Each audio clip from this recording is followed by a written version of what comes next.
Hello and welcome to Machine Design and Machine Shop Operations. Today I would like to talk about gears and the relationship between RPM and gear ratios. So, if you imagine two gears, very simple setup, or say you had one 20-tooth gear wheel and one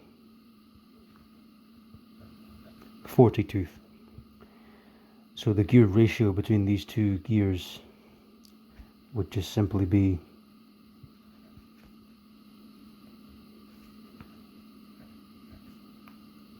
two to one, because you rotate 20-tooth gear around twice, the 40-tooth gear will rotate around once, one full rotation.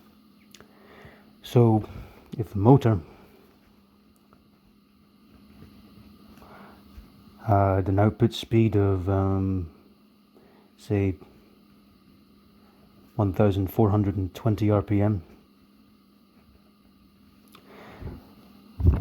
then the way you would work out how fast this gear would be going if the motor was attached to this gear, say, and this was the final output gear, then you just do 1420 divided by 2, because the gear ratio is 2 to 1. So, well, we can do that.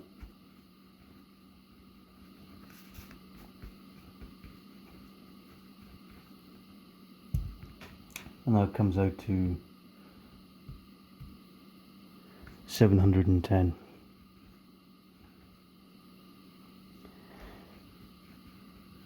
So you can see 2 to 1 gear ratio, 710 RPM. Very simple. I should say that if you had a gear train with, say, 3 gears, all just in a series like that on separate shafts, there you can see, and say the first one was 20, the next one was, say, 31, and the last one was 40 like before. This middle wheel, gear wheel, is called an idler gear wheel, and that actually makes no difference whatsoever on the overall speed. What really matters is the first gear and the last gear. And so again, if you had 1420 RPM going into the 20-tooth gear, it would be the same speed overall. It would still be 710 RPM coming from there. Idler wheel makes no difference. Doesn't matter if it had 3,100 teeth. It wouldn't make any difference. The only thing that changes really is the rotation.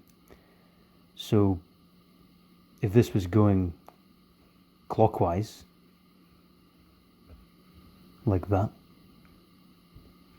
then this one would also be going clockwise.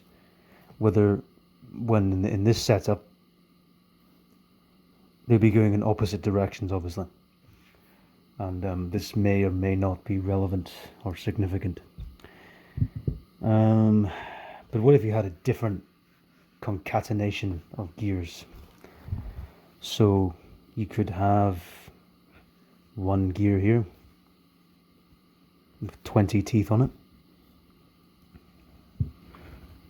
going into another gear with 40 teeth on it, and there's 20-tooth gears being driven by the motor like before. And then you had another gear, but it was attached to the same shaft as this 40-tooth gear, so you call it a compound gear, and this would immediately make it a compound gear train. So say that was 20, that's very small, but oh well. So a 20-tooth, a 40-tooth, and a 20-tooth gear attached to the same shaft as a 40-tooth gear, so they're rotating at the same speed. And then say you had another gear here, which was 40. So overall you have 4 gears. This is a compound gear train, and final shaft is there. So there's a formula to work out how fast this end gear will be going. And you could have as many gears as you want. You could have 8, 16, 28, 112, you know. So what you do is you do 40 times 40 divided by 20 times 20. So it's the product of the driven over the product of the driver. These here are the driven, these two larger ones. It's important not to get those terms mixed up, and it's important not to do this the wrong way around, but I'm going to try this here. So 40 times 40, let's see what that comes out to. It's 1,600.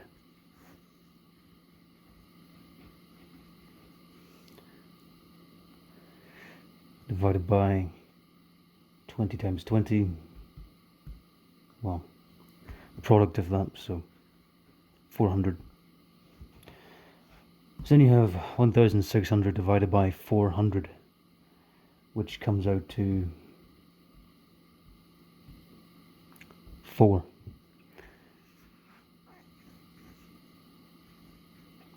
So what's going on there is we now have a 4-to-1 gear ratio. That means if you rotate this small gear, the 20-tooth gear, around 4 times, this 40-tooth gear here will rotate round once. So if you have a motor with a speed of, say, 1,200 RPM,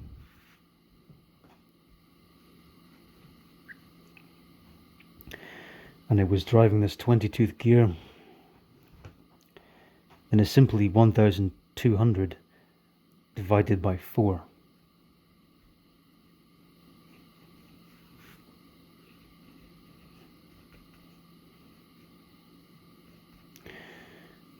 Which equals 300.